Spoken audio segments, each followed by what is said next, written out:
Salut! Je suis heureux de voir que nos vidéos t'intéressent et te motivent. Mais ce que tu fais toi aussi, de l'autre côté de l'écran, m'intéresse. J'aimerais voir ce que tu fais. Et te voir réussir mieux que moi les exercices difficiles ou les challenges que je vous propose me motiverait beaucoup.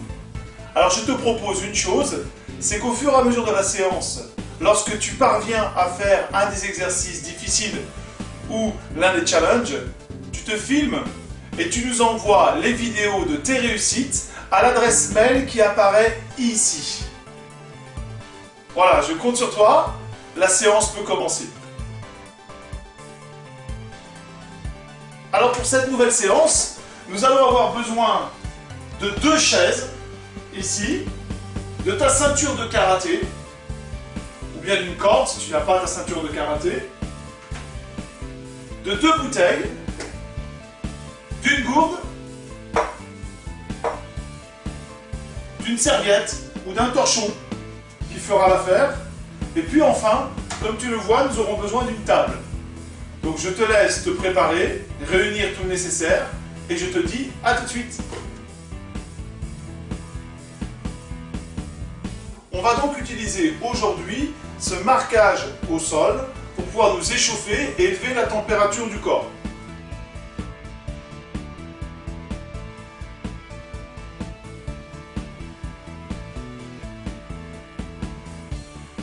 Dans un premier temps, il va falloir rentrer et sortir 10 fois dans le carré de la manière suivante. 1, 2, 3, 4, 5, 6, 7, 8, 9, 10. Puis on arrive avec les pieds espacés. On devra garder le même écartement au niveau des appuis. On va faire des petits rebonds avec une garde assez haute pour se déplacer dans cet axe-là. Puis même chose. De l'autre côté, ça doit être une phase de récupération. Puis revenir de face pour une deuxième fois. L'objectif va être d'enchaîner 5 fois cet exercice. Je montre les 2 premières fois.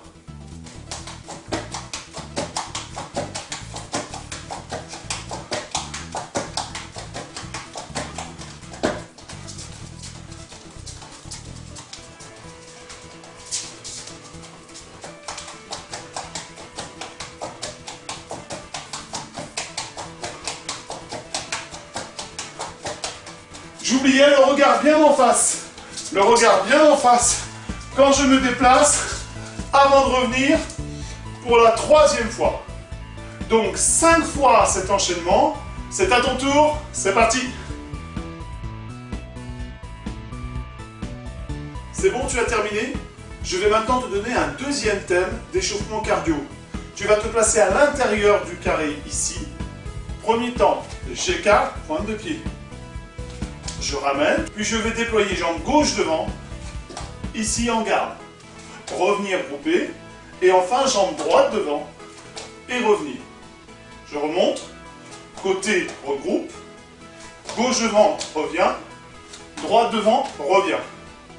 Il ne va pas s'agir de faire un nombre, mais de faire un temps. Tu vas mettre un chronomètre, et pendant 30 secondes, essayer de faire cet exercice-là.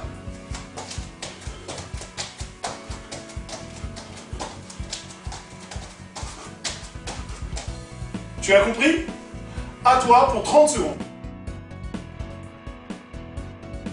Si tu veux bien, on va maintenant ensemble passer au 3e thème d'échauffement cardio. À nouveau, la garde assez haute. À nouveau, je me déplace sur le côté, mais je dois arriver jambe gauche devant, ici. Je vais devoir mordre, pointe de pied dans le carré. Mordre, sortir. Puis me déplacer de la même manière, de l'autre côté, et cette fois-ci jambe droite devant. Même principe, je mords et je ressors. Puis je me déplace assez haut. Je te demande une certaine agressivité dans ta manière de rentrer dans la distance de l'adversaire et d'en sortir. L'objectif, encore une fois, c'est de faire 30 secondes cet exercice-là.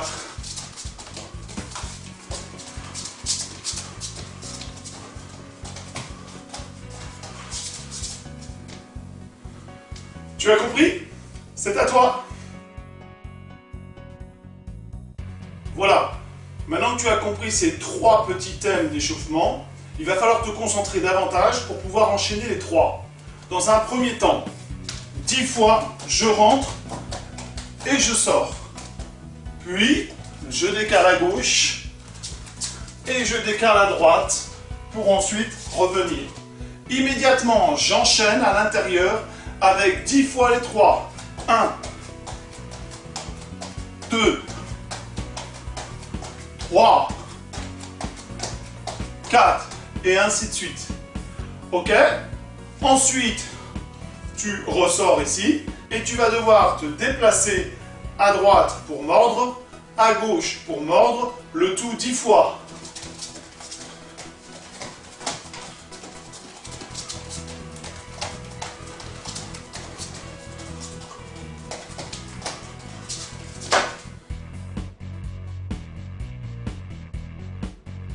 Voilà, j'espère que tu as bien récupéré.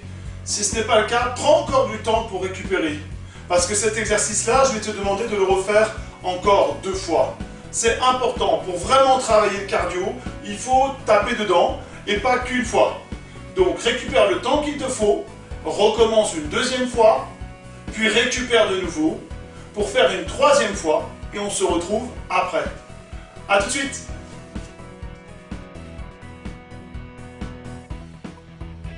C'est bon?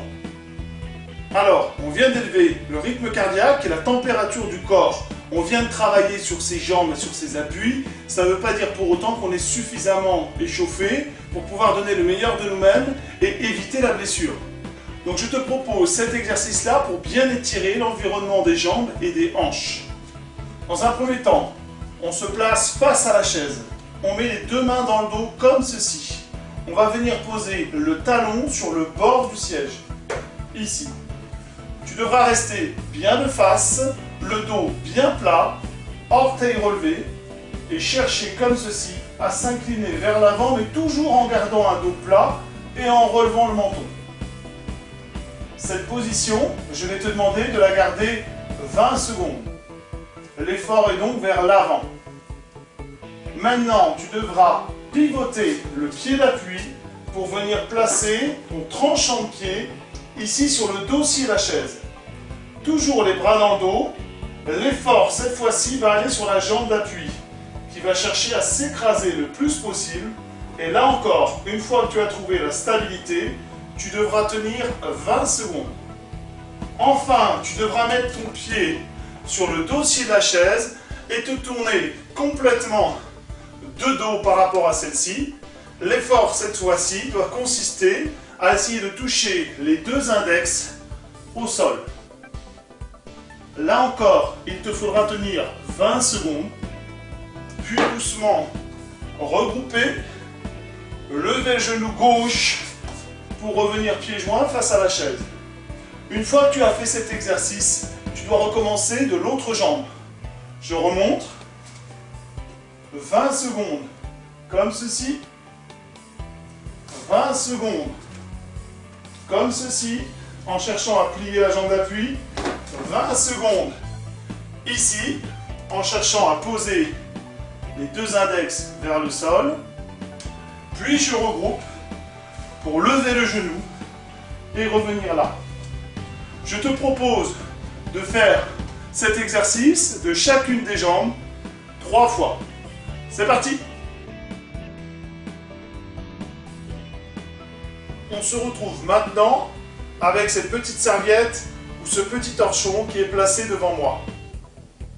Alors on a commencé à travailler la mobilité des appuis, on a commencé à travailler la mobilité de la hanche et on va bien sûr venir à faire des coups de poing et un travail de pied aussi.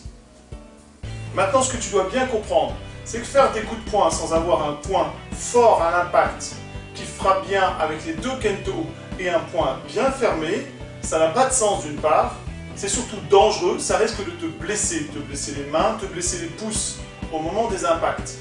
Donc c'est important d'avoir des points bien forts. De la même manière, frapper, mobiliser son corps si le tronc n'est pas suffisamment fort, suffisamment rigide pour te protéger, tu risques une nouvelle fois la blessure. Donc je te propose l'exercice suivant. Pour commencer, tu vas te mettre à quatre pattes, les mains de chaque côté de ta serviette ou de ton torchon. Tu vas placer ici les deux kento au bord de la serviette, sachant que les deux os ici ne doivent pas être en contact avec le sol. Puis revenir les déployer. Tu vas en faire 10, comme ceci, tranquillement, sans trop de pression, pour éduquer tes poings. C'est compris? À toi. Voilà, c'est bon.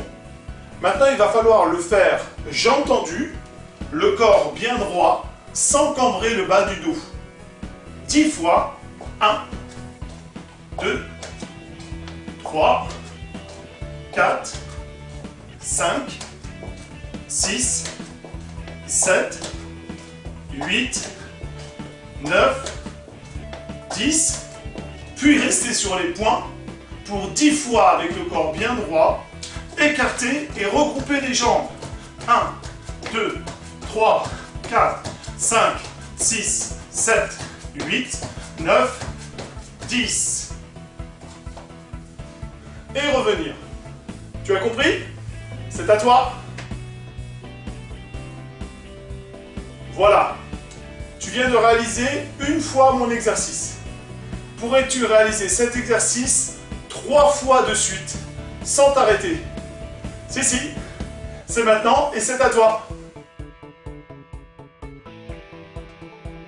Voilà, on va maintenant reformer notre carré avec la ceinture pour continuer notre travail de poing. A tout de suite. C'est bon? Tu es installé? Donc notre travail de poing va porter sur une attaque classique en combat de compétition, le Kizami Yakutsuki au ventre, qui se fait avec un déplacement en 2 temps. C'est ça qu'on va essayer de faire. Donc on va se placer dans un premier temps. Un pied à l'intérieur du carré, un pied à l'extérieur. On devra toujours garder le même écartement entre les appuis. Premier sursaut, les 2 pieds doivent être dans le carré. Deuxième sursaut, l'autre pied sort. Ça fait ça. 1, 2. 1, 2. 1, 2. 1, 2. Je te demande d'en faire 10.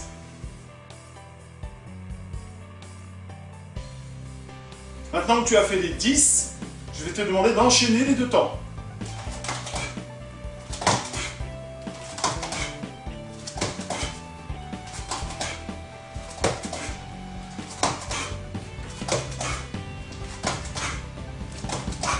À nouveau 10 fois. À toi.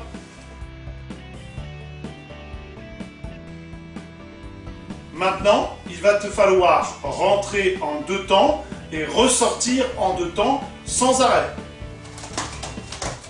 1, 2, 3, 4.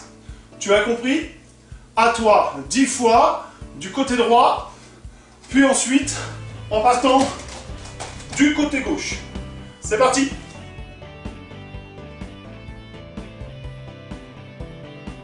C'est bon? Maintenant, on va passer à l'étape suivante. On va faire le même aller-retour, mais on va rester là-bas en cherchant à frapper Yakutsuki, pas fort, mais le plus long possible. Ça donne ça.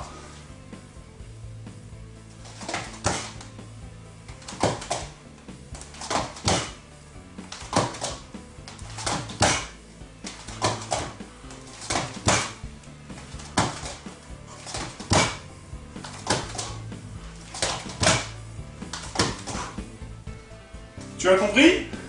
C'est à toi.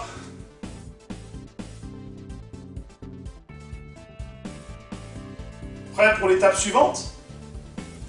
Maintenant, il va falloir se déplacer pour arriver en diagonale par rapport à notre carré. Ici. Pour me déplacer sur l'autre diagonale, j'ai besoin non plus de 2 sursauts, mais de 3 sursauts. 1, 2, 3. Puis bien stabilisé. 1, 2, 3. Tu as compris? Je montre le nouvel exercice, ça donne ça.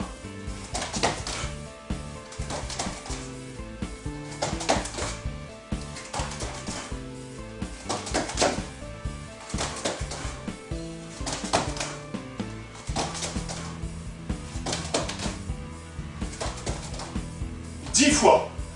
C'est parti.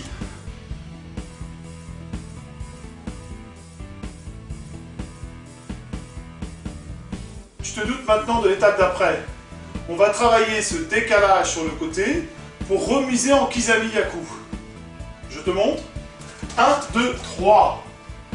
1, 2. Puis je ressors. Ensuite, je vais de l'autre côté. 1, 2, 3. 1, 2. Puis je ressors. Quand on fait le Kizami-Yaku, quand on fait ce déplacement, le premier sursaut doit toujours être très petit. Et le deuxième, beaucoup plus long. Par conséquent, ce que je te demande, 2, 3, c'est de ne pas rentrer sur le premier temps et de rentrer dans le carré sur le deuxième uniquement. Pareil, ne pas sortir sur le premier temps et de sortir uniquement sur le deuxième. 1, 2, 3, je ne rentre pas, je rentre pour frapper, je ne sors pas, puis je sors bien. 1, 2, 3, je ne rentre pas, je rentre pour frapper, je ne sors pas, et je sors bien. Il va donc falloir que tu fasses 10 fois l'exercice suivant.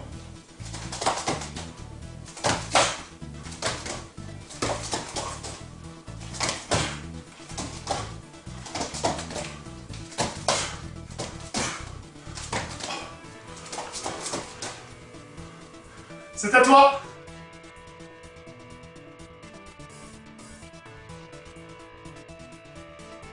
Tu l'as compris, on vient de travailler sur des choses fondamentales en combat pour le travail de poing.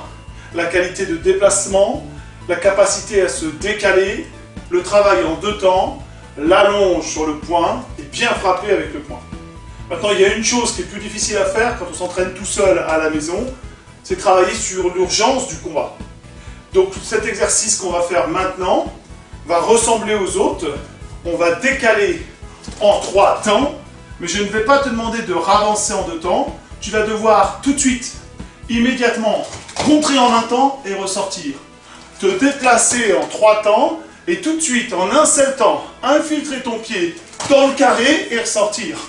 À toi de trouver un bon appui qui te permet immédiatement de contrer et de sortir de cette manière-là le plus rapidement possible. Je te demande une nouvelle fois d'en faire 10. C'est parti!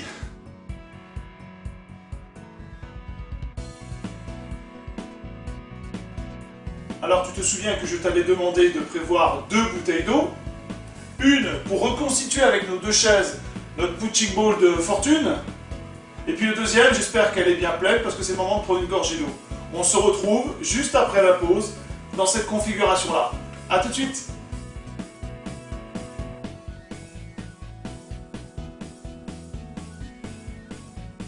Voilà, on va commencer par quelque chose de très très simple.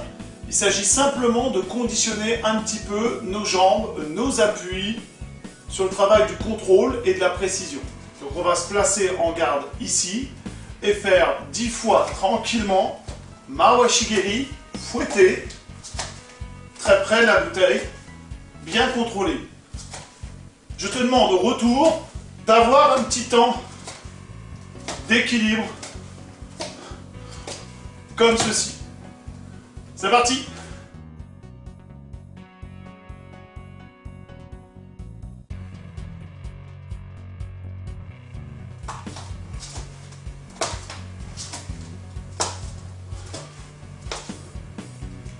C'est bon?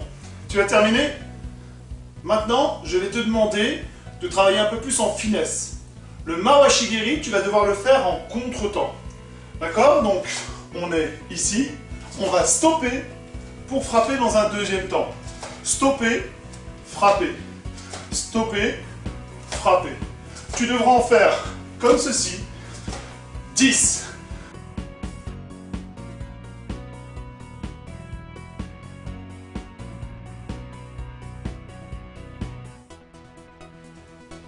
Être capable de trouver l'équilibre pour frapper dans le contre-temps, ça te permet d'être capable toujours de frapper immédiatement, en retard, ou bien même de doubler. Donc je te propose, face à la bouteille, de faire ce thème-là. 5 fois de chaque jambe, frapper immédiatement, frapper à contre-temps, frapper en doublant. Je remonte, direct, à contre-temps, doublé. 5 à gauche, 5 à droite, c'est parti.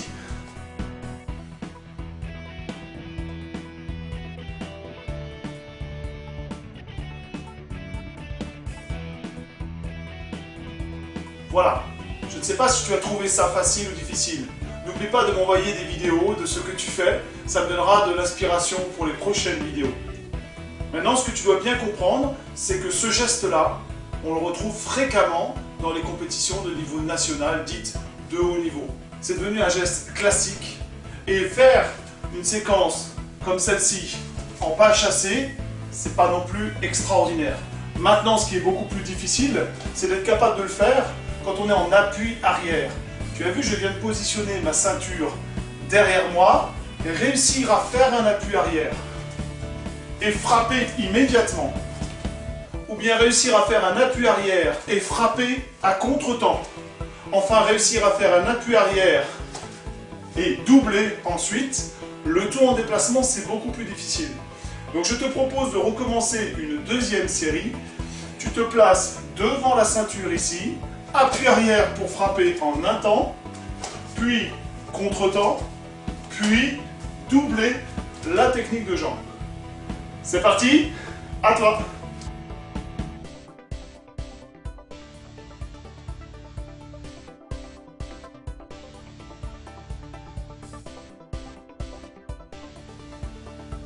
Voilà, maintenant on va rajouter encore un peu plus de stratégie. On va utiliser ces 3 stratégies, direct, contre-temps, doublé. On va faire semblant d'avoir une faiblesse en reposant le pied pour immédiatement rebondir et placer son Ura Maoshigiri. On va le faire à gauche, puis on va le faire immédiatement à droite. Ça donne ça.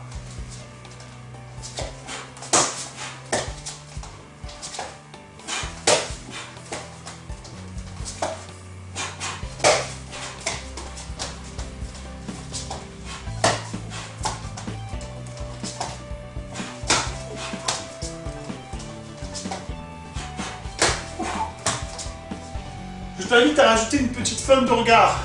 À chaque fois que tu poses, baisse les yeux pour remonter et pour piquer. Bonne chance!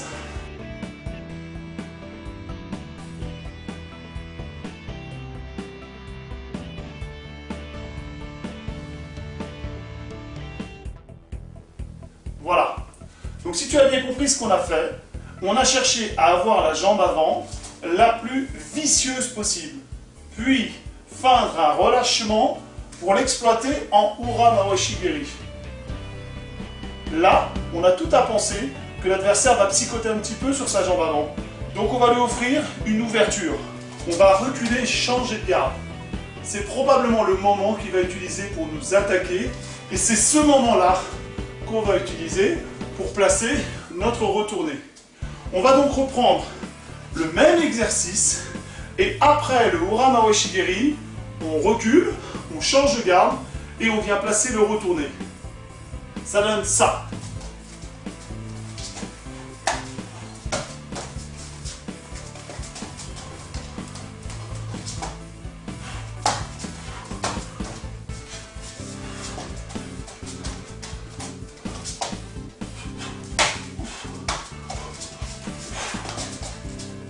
Puis on redémarre, même chose, avec la jambe gauche pour faire son retourné. C'est parti, c'est à toi.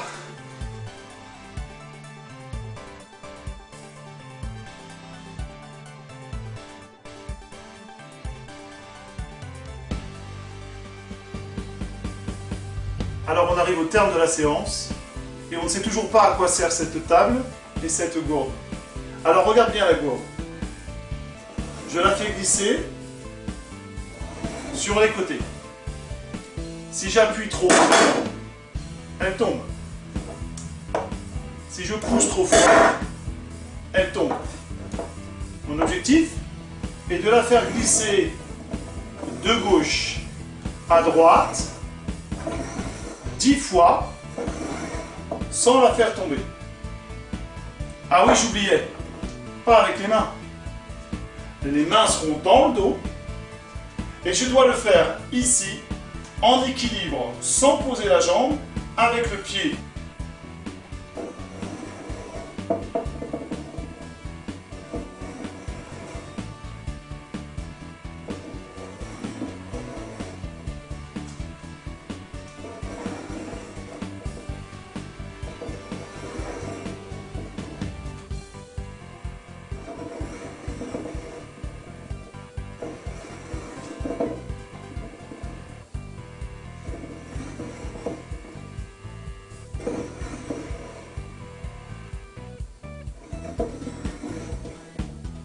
Bien sûr, le pied ne doit jamais toucher la table. Une fois que tu as réussi de la jambe droite, essaye de la jambe gauche. Bonne chance!